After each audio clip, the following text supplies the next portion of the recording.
नमस्कार प्रिय शिक्षार्थियों, मैं मुकेश कुमार साहू, अतिथि सहायक प्राध्यापक, समाजशास्त्र विभाग, पंडित सुंदरलाल शर्मा मुक्त विश्वविद्यालय छत्तीसगढ़ बिलासपुर। आज की इस व्याख्यानमाला में आप सभी का स्वागत करता हूं और आज इस व्याख्यानमाला में हम चर्चा करने वाले हैं समाज के बारे में। समाजशास्त्र में समाज एक मूलभूत और प्राथमिक अवधारणा है। समाज शब्द का प्रयोग साधारणतः व्यक्तियों के समूह के लिए किया जाता है, किंतु समाजशास्त्र में समाज को एक विज्ञान के रूप में परिभाषित किया जाता है। ऐसी स्थिति में समाज के निश्चित अर्थ को समझना बहुत ही आवश्यक हो जाता है। रही बात पशु पक्षी कीट आदि में भी समाज जो है वो पाया जाता है और वो भी अपने समाज में रहते हैं तथा एक सामान्य और व्यवस्थित जीवन व्यतीत करते हैं। कहने का तात्पर्य यह है कि जहाँ जीवन है वहीं पर समाज है। मनुष्य व समाज में काफी निर्भरताएं पाई जाती है। वस्तुतः जब से मानव का इस धरती पर अवतरण हुआ है तभी से समाज की भी उत्पत्ति मानी जा सकती है। समाज मानव के लिए कोई आकस्मिक या नई घटना नहीं है और न ही समाज ने या समाज को मानव स्वभाव पर थोपा गया है, बल्कि समाज जो है वो मानव स्वभाव के अनुरूप ही एक व्यवस्था है जिसने समाजीकरण के द्वारा व्यक्ति के व्यक्तित्व के विकास में अपना योगदान दिया है। साथ ही साथ व्यक्ति को संस्कृति से परिचय करवाने में भी अपनी महत्वपूर्ण भूमिका जो है वो निभाई है। व्यक्ति को अपनी आवश्यकता की पूर्ति के लिए, विकास के लिए समाज के सहयोग की आवश्यकता होती ही है। बात करें समाज के परिचय की, तो समाज केवल मनुष्यों में ही नहीं बल्कि पशु पक्षियों में भी पाया जाता है।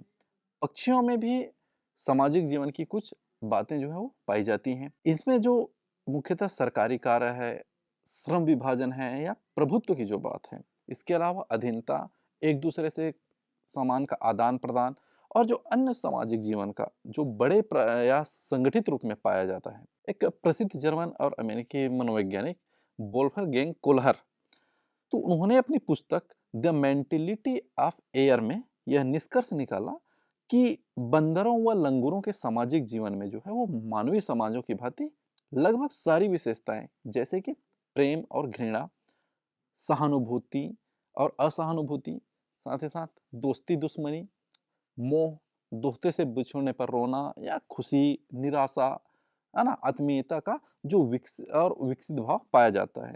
इसके साथ साथ उसमें सामूहिक एकता आदि भी पाई जाती है। कूदने फांदने वाले विशेष रूप से ऊंची जाति के जीवधारियों से मनुष्य जैसा सामूहिक और सामाजिक जीवन का स्वरूप भी सरलता से हम देख सकते हैं। अब हम बात करते हैं समाज के वर्गीकरण के बारे में कि समाज को कैसे कैसे वर्गीकृत किया गया है। सामान्यतः समाज को दो भागों में वर्गीकृत किया जा सकता है, जिसमें से पहला है वंशानुक्रमण और दूसरा है एक संस्कृति। पशुओं में जो सामाजिक व्यवस्था पाई जाती है, जिस प्रकार की सामाजिक व्यवस्था पाई जाती है, वह मुख्यतः वंशानुक्रमण पर आधारित होती है। जैसे कि गाय का बछड़ा पैदा होती ही माँ का दूध पीना शुरू कर देता है, जबकि चींटियां जो है वो जन्म लेती ही अपनी व्यवस्था में, सामाजिक व्यवस्था में भाग लेना शुरू कर देता है और यही उनका सारा व्यवहार जो है वो शारीरिक हस्तांतरण कहलाता है। इसे परिभाषित करते हुए किंसले डेविस ने जैविक सामाजिक व्यवस्था का नाम दिया है। डेविस कहते हैं कि वे समाज जिसके सामाजिक प्रतिमान जो है वो अनुक्रमण द्वारा निश्चित होते हैं, वंशानुक्रमण द्वारा निश्चित होते हैं, वे जैविक सामाजिक कहलाते हैं। दूसरी तरफ है मानव समाज। मानव समाज वे समाज हैं जिसके सामाजिक प्रतिमान जो है वंशानुक्रमण द्वारा निश्चित नहीं होते बल्कि संस्कृति द्वारा निश्चित या निर्धारित होते हैं। मानव जो है वो वंशानुक्रमण द्वारा कोई भी व्यवहार सीख करके नहीं आता, बल्कि वह अपने सारे व्यवहार सामाजिक संस्कृति परिवेश में रह करके सामाजिकरण की प्रक्रिया के द्वारा सीखता है उन चीजों को। अब हम जानने की कोशिश करते हैं समाज के जो मूलभूत आवश्यक तत्व हैं उसके बारे में।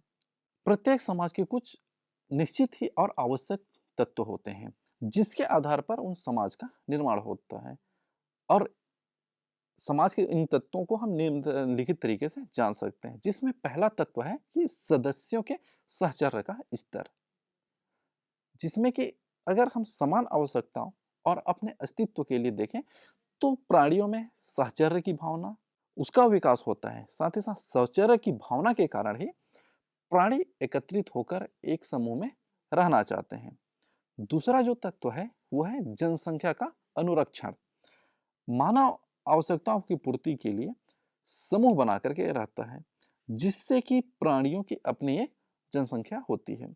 समाज के अस्तित्व के लिए जनसंख्या का अनुरक्षण आवश्यक है, क्योंकि इसके लिए समाज 3 प्रकार से कार्य करता है, जिसमें से पहला है शारीरिक या भौतिक आवश्यकताएं, है ना? सुरक्षा हो, आराम, पालन पोषण, इन सभी के लिए समाज की आवश्यकता पड़ती है। अतिवृष्टि, अनावृष्टि या प्रचंड किसी बाहरी आक्रमण की सुरक्षा के लिए प्रत्येक समाज जो है वो भिन्न-भिन्न या समुचित प्रबंध करता है। मनुष्य के बच्चे की तरह पशु का बच्चा भी पालन पोषण के लिए जो है वो माँ बाप पर निर्भर रहता है। जनसंख्या का अनुरक्षण तभी संभव हो सकता है जब बाह्य आघातों से प्राणियों की सुरक्षा की जाती है। प्राणियों की जो प्रकृति अथवा अन्य प्रकार का जो है इससे संकट में नहीं आ सकता। इसके अभाव में उनका प्रकृति अथवा कुछ दूसरे प्रकार का उसमें संकट आ सकता है। दूसरा जो तत्व है वो है पोषाहार या आहार की व्यवस्था करना। समाज का जो संरक्षण है वो तभी संभव है जब समाज में प्राणियों में पोषाहार की व्यवस्था निश्चित हो। पोषाहार के अभाव में हम उसके अस्तित्व की भी कल्पना नहीं कर सकते हैं। और जो तीसरा है इसमें बताया गया है वो है काम प्रवृत्ति, यानी कि सेक्सुअलिटी। मनुष्य की भांति ही हर प्रत्येक पशुओं में भी समाज बनने के लिए जो प्रेरित करने वाली चीजें हैं वो काम वृत्ति, जो कि सभी में समान रूप से पाई जाती है।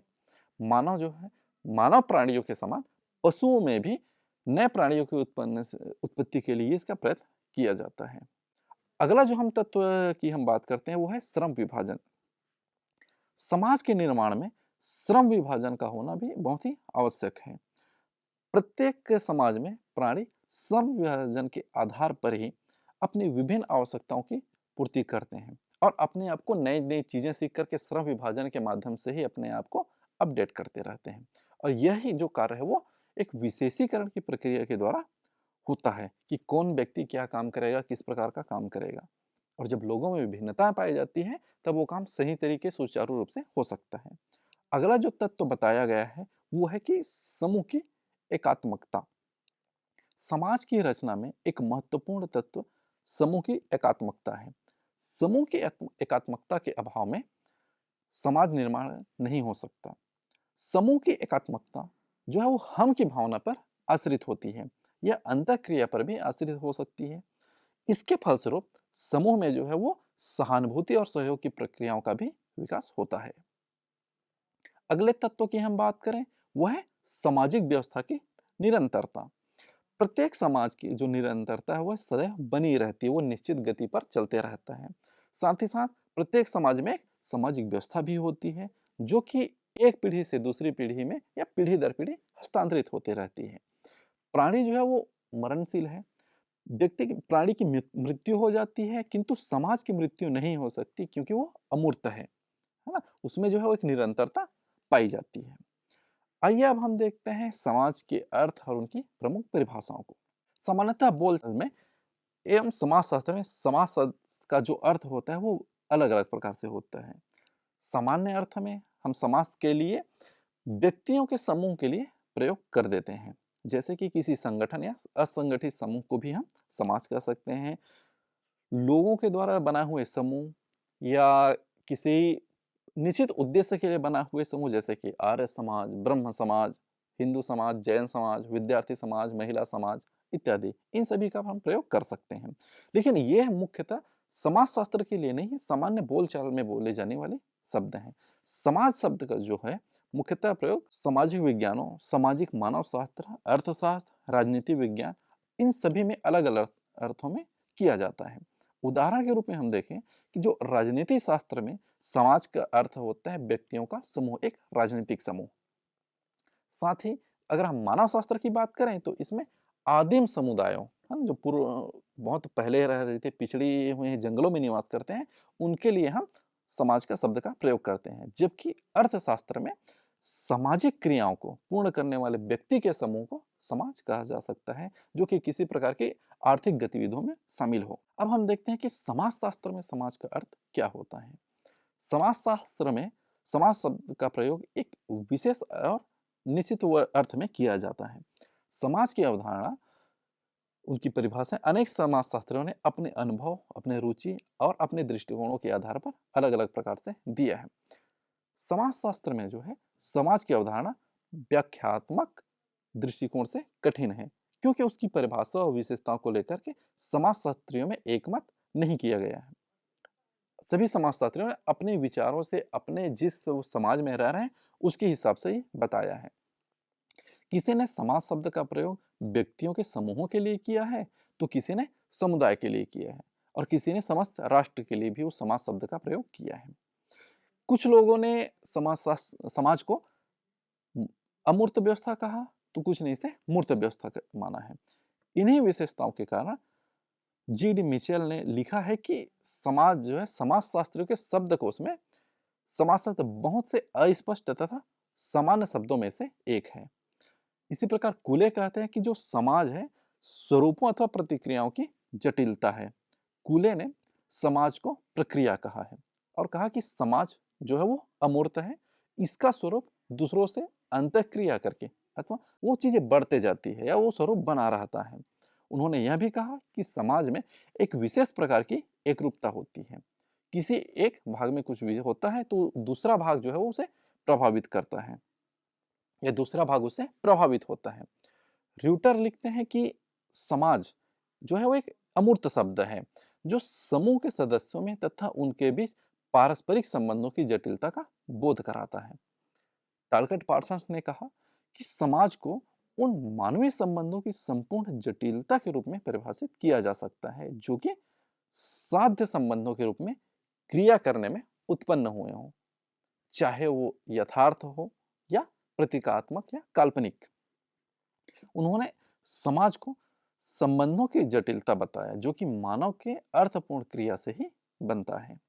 इसी प्रकार से गिडिंस ने समाज को परिभाषित करते हुए कहा कि समाज जो है स्वयं संघ है या संगठन है, औपचारिक संबंधों का योग है, जिसमें सहयोग देने वाला व्यक्ति एक दूसरे के साथ संबंधित होते हैं।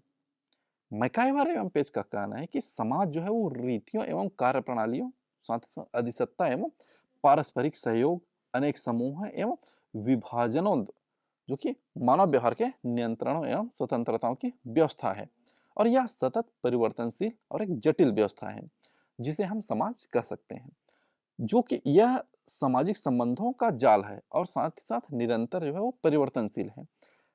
यह केवल मानव संबंधों का एक जाल है।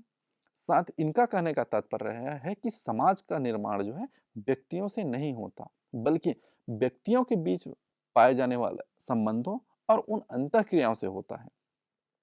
जब लोग एक व्यवस्था में बन जाते हैं तो उस व्यवस्था को हम समाज कह सकते हैं। सामाजिक संबंधों से तात्पर्य जो है व्यक्तियों की उन पारस्परिक क्रियाओं या अंतःक्रियाओं से है, जो कि अर्थपूर्ण ढंग से या किसी उद्देश्य की पूर्ति के लिए स्थापित की जाती है। जैसे कि कोई व्यक्ति अपनी जैविक या सामाजिक संस्कृति आवश्यकताओं को पूरा करने के लिए दूसरे व्यक्ति के साथ क्रिया कर रहा हो, तब ऐसी क्रिया के परिणाम स्वरूप जो स्थायित्व होने वाले संबंध हैं उसे ही हम सामाजिक संबंध कहते हैं। बिना किसी उद्देश्य के, बिना कोई काम के किया गया जो हमारे संबंध बनते हैं उसे हम सामाजिक संबंध नहीं कह सकते हैं। तो उपयुक्त परिभाषा में जो समाज से संबंधित कई महत्वपूर्ण तत्व पर जो प्रकाश डाला गया है उन पर हम एक नजर डालते हैं, जिसमें से पहला है रीतियां। मानव समाज में निश्चित तौर पर कुछ विशेष रीतियां पाई जाती हैं। बिना रीतियों के कोई समाज का अस्तित्व नहीं होता। अतः रीतियां प्रत्येक समाज द्वारा स्वीकृत एक प्रतिमान होता है। उदाहरण के लिए हम देखें कि प्रत्येक समाज में खान पान, वेशभूषा, आचार व्यवहार, पूजा पद्धति, विवाह पद्धति, धर्म से लेकर के जाति इत्यादि संबंधी अपनी कुछ प्राथमिक रीतियां होती हैं, और जो समाज में रीतियां पीढ़ी दर पीढ़ी समाजीकरण की प्रक्रिया के फलस्वरूप एक हस्तांतरित होते रहती है। समाज की व्यवस्था में निरंतरता बनाए रखने के लिए रीतियां जो है वो महत्वपूर्ण भूमिका निभाती है। इसके अभाव में समाजीकरण में परेशानी होगी, साथ ही साथ लोग अपनी संस्कृति को, रीति रिवाजों को भी भूल सकते हैं। दूसरा जो तत्व है वो है कार्यप्रणालियाँ। कार्यप्रणालियों से जो तात्पर्य है वो नियमों एवं संस्थाओं से है, जो कि प्रत्येक समाज में उद्देश्यों या साधनों की पूर्ति के लिए अपनाई जाती है। प्रत्येक समाज की अपनी कार्य विशेष प्रणाली होती है। वो इन अन्य समाजों की कार्यप्रणाली से भिन्न होता है, चाहे वो बड़ी संख्या में भिन्न हो या छोटी मात्रा में, पर भिन्नता होती जरूर है। मर्टन ने भी कहा है कि जो समाज को संतुलित करने के लिए समाज के सदस्यों को संस्कृति द्वारा ही निश्चित लक्ष्यों को चुनना चाहिए तथा संस्थागत साधनों के द्वारा उन्हें पूरा करना चाहिए। अगला जो तत्व बताया गया है कि परिभाषाओं में, वो है अधिसत्ता के बारे में। सामाजिक व्यवस्था के अनुरक्षण के लिए प्रत्येक समाज में अधिकारों की प्रणाली भी पाई जाती है।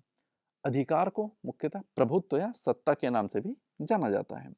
समाज में अनेक संगठन, समूह समितियां या संगठन पाए जाते हैं, जिनके का कार्य संचालन और सदस्यों के व्यवहार नियंत्रण बनाए रखने के लिए व्यक्ति या कुछ विशेष व्यक्तियों के पास अधिकार या शक्ति होती है या सत्ता होता है। वो इसलिए भी आवश्यक है कि लोगों पर नियंत्रण किया जा सके। उदाहरण के लिए हम देखें कि एक महाविद्यालय का प्राचार्य वो शीर्ष अधिकारी होता है, वो उस संस्था पर नियंत्रण करता है। एक महंत जो अपने मठ या आश्रम का अध्यक्ष होता है, या एक ग्राम प्रधान जो पूरे गांव का मुखिया होता है ना। इसी प्रकार परिवार में भी के जो पिता हैं, बुजुर्ग लोग हैं, वो मुखिया होते हैं। तो इस प्रकार अधिकार व्यवस्था द्वारा भी व्यक्तियों के व्यवहार निर्देशित या नियंत्रित किए जाते हैं। अगला जो तत्व बताया गया है वो है पारस्परिक सहयोग। सामाजिक व्यवस्था का जो आधारभूत तत्व है वो पारस्परिक सहयोग है। पारस्परिक सहायता के अभाव में किसी भी समाज की हम कल्पना नहीं कर सकते। समाज के सदस्यों में पारस्परिक संबंधों का आधार उनकी पारस्परिक सहायता प्रणाली है। पारस्परिक सहायता के आधार पर ही व्यक्ति अपनी आवश्यकताओं की पूर्ति करने में सक्षम होता है। इसके अभाव में एक छोटे से छोटा परिवार भी अपने अस्तित्व को नहीं बनाए रख सकता, है ना। इसीलिए जो पारस्परिक सहयोग से समाज का उत्थान होता है या विकास होता है, और इसके अभाव में उस परिवार का या समाज का पतन भी हो जाता है। अगला जो तत्व बताया गया है वो है समूह एवं विभाग। प्रत्येक समाज में कई समूह या उपसमूह, उसके भाग या उपभाग आदि समाज के जो ये महत्वपूर्ण अंग हैं, जिनसे कि समाज का निर्माण होता है।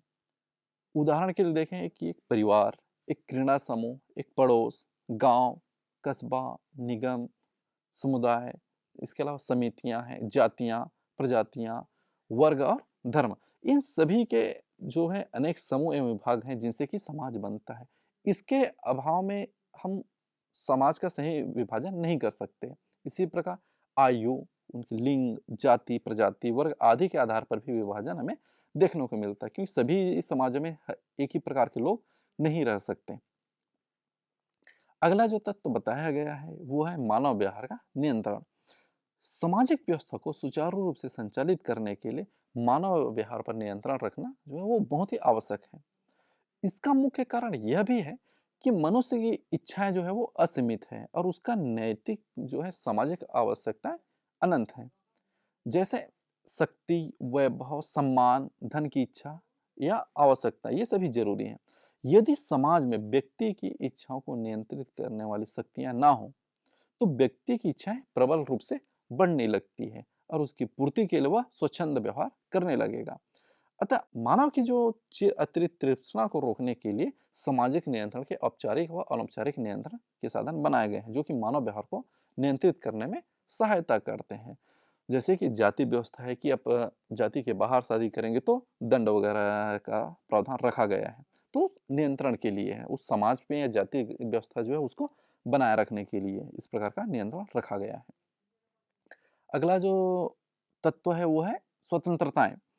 मैकाइवर एवं पेज ने समाज के संतुलित विकास में स्वतंत्रता को महत्वपूर्ण तत्व माना है।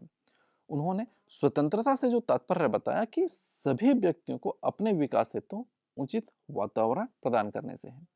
जहाँ पर व्यक्ति को औपचारिक व अनौपचारिक साधनों से नियंत्रित किया जाता है, वहाँ उसे कुछ क्षेत्रों में स्वतंत्रता प्रदान करना भी आवश्यक है। स्वतंत्र वातावरण में ही व्यक्ति अपनी आवश्यकताओं का समुचित विकास कर समाज की प्रगति में योगदान दे सकता है। ब्रिटिश समाजशास्त्री हर्बर्ट स्पेंसर ने इसको परिभाषित करते हुए बताया कि स्वतंत्रता है जो है प्रत्येक मनुष्य की पहली अपनी इच्छा अनुसार कार्य करने की आज़ादी है, लेकिन ऐसा करने में वह दूसरे मनुष्य की सामाजिक आज़ादी में बाधा ना बने। अगर वो दूसरे की आज़ादी में बाधा बन रहा है तो वो दूसरे के विकास को भी रोक रहा है। इसी प्रकार मैकाइवर एम्पेज ने इसे और स्पष्ट करते हुए कहा कि समाज जो है सामाजिक संबंधों की एक जटिल व्यवस्था है। संबंधों से निर्मित यह जटिल व्यवस्था निरंतर जो है वो बदलती रहती है। मैकाइवर कहते हैं कि संबंधों की जटिल व्यवस्था के 7 आधार हैं, किंतु समाज में जो है वो 3 बातों का होना बहुत आवश्यक है, जिसमें पहला है व्यक्तियों की बहुलता, दूसरा है सामाजिक संबंध और तीसरा है सामाजिक अंतःक्रिया। सामाजिक संबंधों का निर्माण सामाजिक अंतःक्रिया से ही होता है और सामाजिक अंतःक्रिया जो है वो 3 स्तरों पर संभव हो पाता है, जिसमें पहला है व्यक्ति और व्यक्ति के बीच अंतःक्रिया, दूसरा है व्यक्ति और समूह के बीच अंतःक्रिया और तीसरा है समूह और समूहों के बीच अंतःक्रिया। जब इन तीनों स्तरों पर क्रियाओं का आदान प्रदान होता है तो उससे ही सामाजिक संबंधों का निर्माण होता है और फिर वही जो है वो समाज कहलाता है। अब हम जानते हैं समाज की कुछ प्रमुख विशेषताओं के बारे में। समाज जब निर्मित होता है तो उसमें कुछ विशेषताएं भी पाई जाती है, उसके तत्व कैसे हैं, कैसे काम कर रहे हैं, किन चीज़ों का होना जरूरी है, यह उनकी विशेषताएं कहलाती हैं। इस समाज के उदाहरण को स्पष्ट करने के लिए परिभाषाओं को ही जानना पर्याप्त नहीं होता, बल्कि उसे अच्छे से समझने के लिए उनकी विशेषताओं पर भी विचार करना आवश्यक है। जिसमें समाज की जो पहली विशेषता है वह है परस्पर जागरूकता। समाज सामाजिक संबंधों के ताने बाने से बना हुआ है।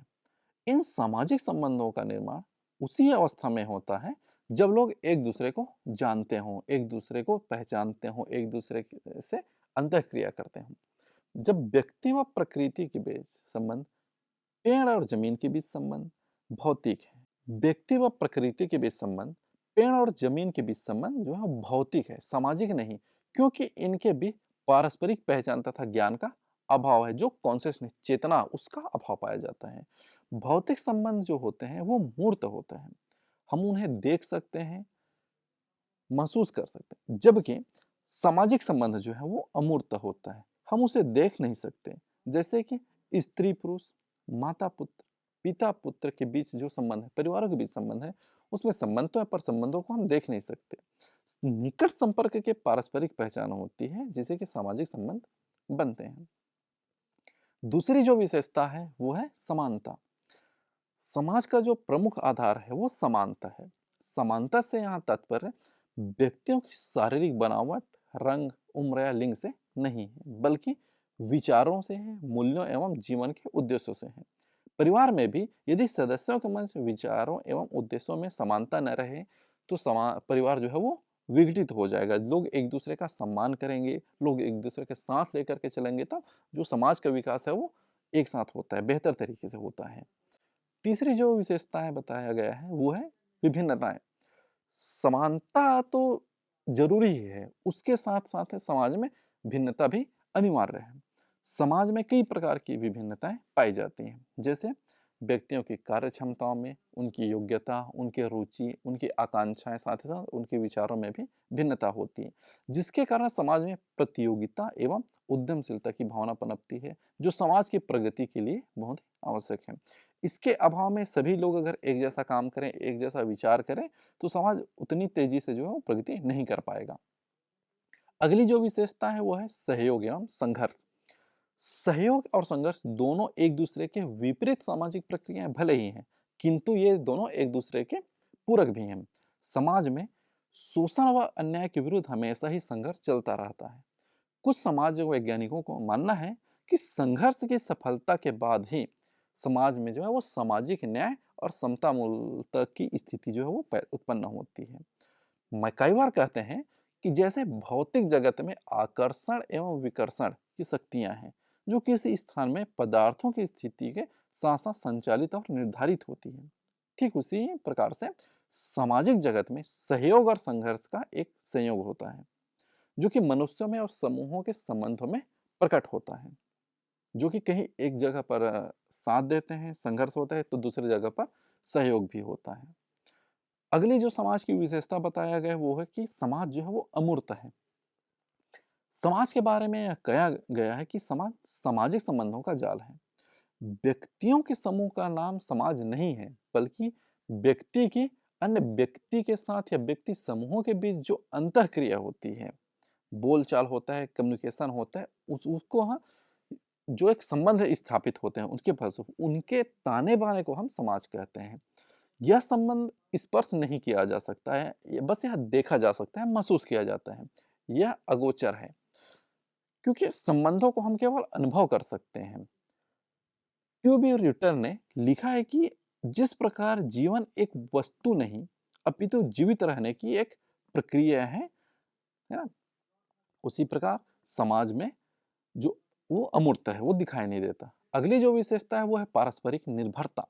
समाज में सदस्य अपनी आवश्यकताओं की पूर्ति के लिए एक दूसरे पर आश्रित रहते हैं, क्योंकि मनुष्य अपनी आवश्यकताएं जो है अकेले पूरी नहीं कर सकता, उससे दूसरे समूहों पर निर्भर भी रहना पड़ता है।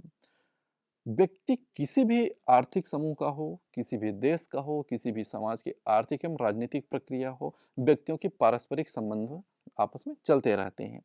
पारस्परिक निर्भरता के कारण ही मानव समाज में भाईचारा या एकता का भाव पैदा होता है और साथ ही साथ समानता व सौहार्द की दिशा में समाज जो है वो आगे बढ़ता है। अगला जो विशेषता बताया गया है समाज का वो है कि समाज जो है निरंतर परिवर्तनशील है। समाज की महत्वपूर्ण विशेषता इसकी जो परिवर्तनशील प्रकृति है। सामाजिक परिवर्तन जो है वो एक सार्वभौमिक प्रक्रिया है।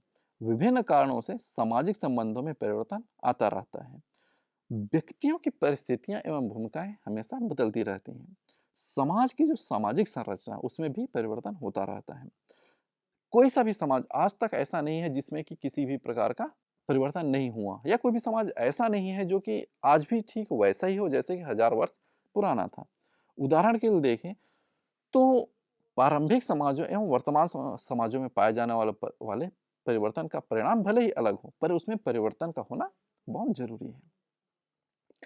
आइए अब हम जानते हैं समाज के प्रमुख आधार, कि समाज जो है सामाजिक संबंधों का जाल तो होता है, पर इसके आधार क्या है। जैसा हमने अभी देखा कि समाज जो है वो एक अमूर्त व्यवस्था है ना। समाज एक अमूर्त व्यवस्था है क्योंकि इसमें जो सामाजिक संबंधों का जाल है।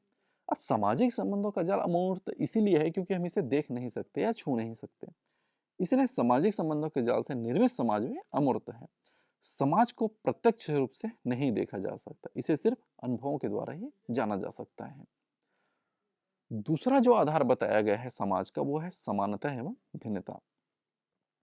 समाज में समानता एवं भिन्नता दोनों ही तत्व निश्चित तौर पर पाए जाते हैं। बाह्य रूप पर देखने से पता चलता है कि दोनों ही बातें एक दूसरे के विरोधी हैं, लेकिन आंतरिक रूप से जो है दोनों एक दूसरे के पूरक हैं और एक दूसरे पर निर्भर हैं।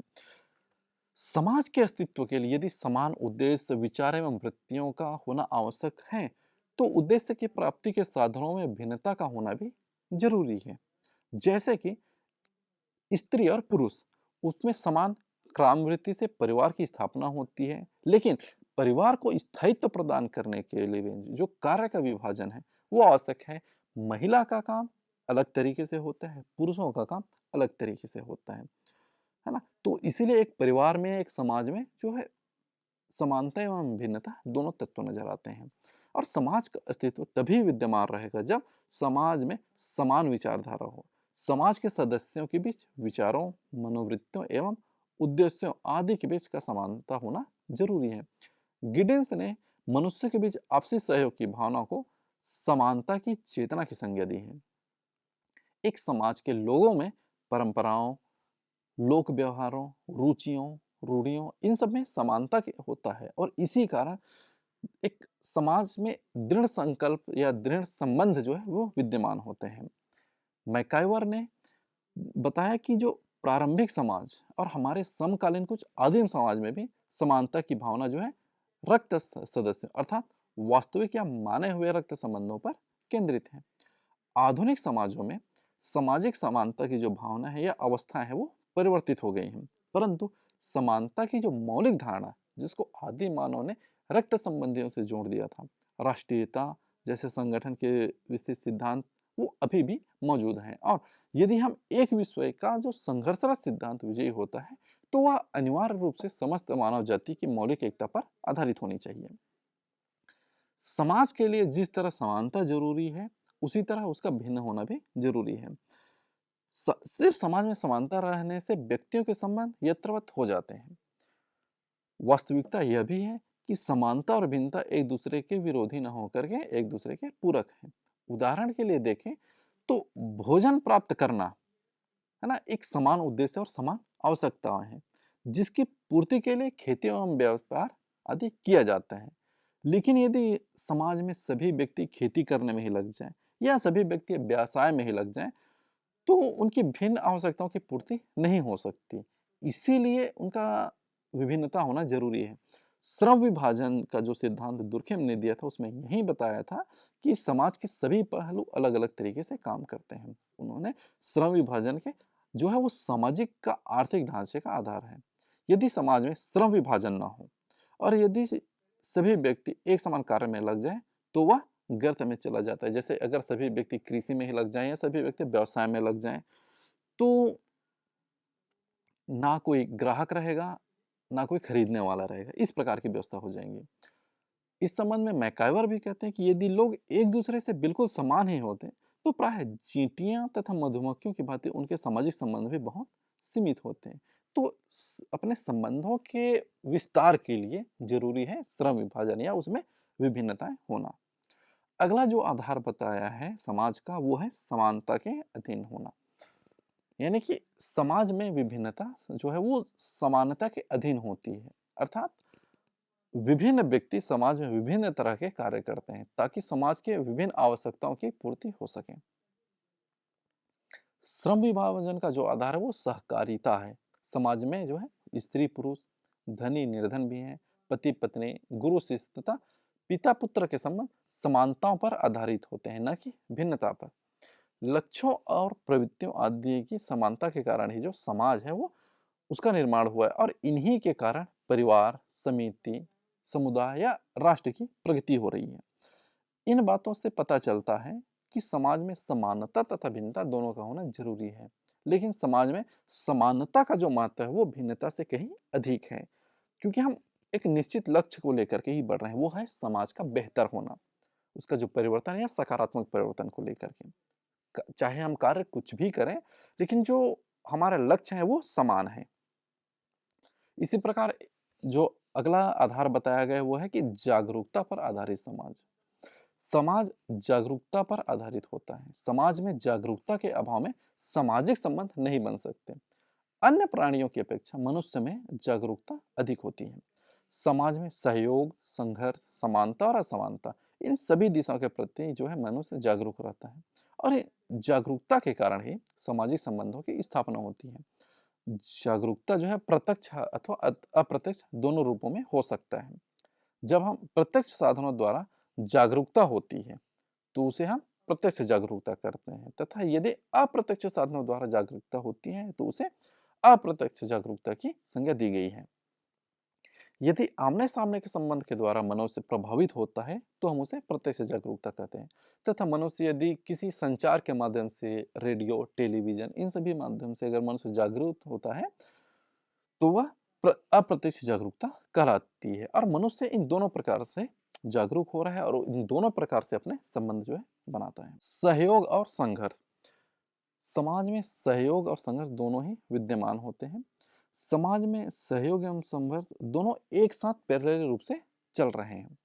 सहयोग की प्रक्रिया के कारण ही समाज जो है संगठित होता है, आगे बढ़ता है, तथा लोग इस बात को प्रेरणा देते हैं कि वो परस्पर मिल करके रहें और समाज को बेहतर बनाने के, मानव समाज को बेहतर बनाने के लिए कार्य करते हैं। समाज में कोई भी व्यक्ति जो है अपनी आवश्यकताओं की पूर्ति किसी भी प्रकार से अकेला नहीं कर सकता। उसे अपनी आवश्यकताओं के लिए दूसरों पर निर्भर रहना ही पड़ता है। यदि पारस्परिक निर्भरता ही सहयोग की भावना को जन्म देती है। कई बार सहयोग की स्थापना के लिए संघर्ष भी आवश्यक हो जाता है। संघर्ष जो है प्रत्येक समाज में किसी न किसी रूप में विद्यमान रहता है। किसी समाज में कम मात्रा में तो किसी समाज में अधिक मात्रा में संघर्ष होता है। संघर्ष जो है वो मानवीय क्रियाओं को गतिशील और जागरूकता प्रदान करता है। साथ ही साथ जो लोग हैं अपने विभिन्न व्यक्तिगत और लक्ष्य को पाने के लिए भी संघर्ष करते हैं और आगे बढ़ते हैं। अतः जो है संघर्ष का स्वरूप जो है मानव समाज को प्रगति के पथ पर भी अग्रसर करना है। अगला जो आधार बताया गया है वो है अन्योन्याश्रिता। समाज जो है अन्योन्याश्रिता पर आधारित है। जो मानव है अपने विभिन्न आवश्यकताओं की पूर्ति हेतु एक दूसरे पर निर्भर रहते ही हैं। कोई भी व्यक्ति जो है अकेला सभी अपनी आवश्यकताओं की पूर्ति नहीं कर सकता। पुराने समय में लोग जो उनकी आवश्यकताएं थी वो बहुत ही सीमित थी, कम संसाधनों पर वो अपना जीवन व्यतीत कर लेते थे। फिर भी उनमें एक दूसरे पर आश्रितता का संबंध कायम था। उस समय लोग अपनी आवश्यकताओं की पूर्ति स्वयं कर लेते थे, लेकिन यौन आवश्यकताओं की पूर्ति के लिए स्त्री पुरुष जो है वो एक दूसरे पर निर्भर थे। साथ ही जंगली जानवर और अदृश्य से खतरा का सामना करने के लिए भी वे एक दूसरे पर निर्भर थे। अतः यह कहा जा सकता है कि प्राचीन समय की अपेक्षा वर्तमान समाज में जो एक दूसरे पर निर्भरता है वो बढ़ गई है, क्योंकि श्रम विभाजन हुआ है। लोग अपने जो आवश्यकता है वो बढ़ गई है। आज सामाजिक, राजनीतिक या आर्थिक क्षेत्र सभी क्षेत्रों में जो है एक दूसरे पर निर्भरता बढ़ी है। यह पारस्परिक संबंध है जो सामाजिकता की भावना पैदा कर समाज को आगे बढ़ाने में सहायक सिद्ध होता है। बिना सामाजिकता की भावना के समाज की कल्पना हम नहीं कर सकते। अतः इसके लिए समाज जो है वो अन्योन्याश्रिता पर जो क्रिया है वो बहुत जरूरी है। अगला जो चीज बताया गया है, समाज का आधार बताया गया है, वो है सत्ता का होना। समाज में जो है वो एक से अधिक व्यक्तियों की सत्ता होना अनिवार्य है। इसका कारण यह भी है कि अकेला कोई व्यक्ति समाज का निर्माण नहीं कर सकता। इसके लिए समाज में एक से अधिक व्यक्तियों की सत्ता या जो प्रमुखता है वो बहुत जरूरी है, ताकि जो कि समाज को निर्देशित कर सके, नियंत्रित कर सके, एक निश्चित दिशा प्रदान कर सके। अगला जो आधार बताया गया है वो है निजी संगठन का होना। समाज का एक निजी संगठन होता है। प्रत्येक समाज अपना एक निजी प्रकार का संगठन किसी न किसी प्रकार से होता है, जिससे कि श्रम विभाजन है ना, सभी संगठनों का अपना एक श्रम विभाजन है। उस श्रम विभाजन में वो समाज अपनी आवश्यकताओं की पूर्ति के लिए और उस प्रकार का श्रम विभाजन होता है जिसमें जिस समाज की आवश्यकताएं ज्यादा हो। भारतीय समाज की बात करें तो हम ज्यादातर रीति रिवाजों को मानते हैं, तो हमारी श्रम विभाजन उस प्रकार से है।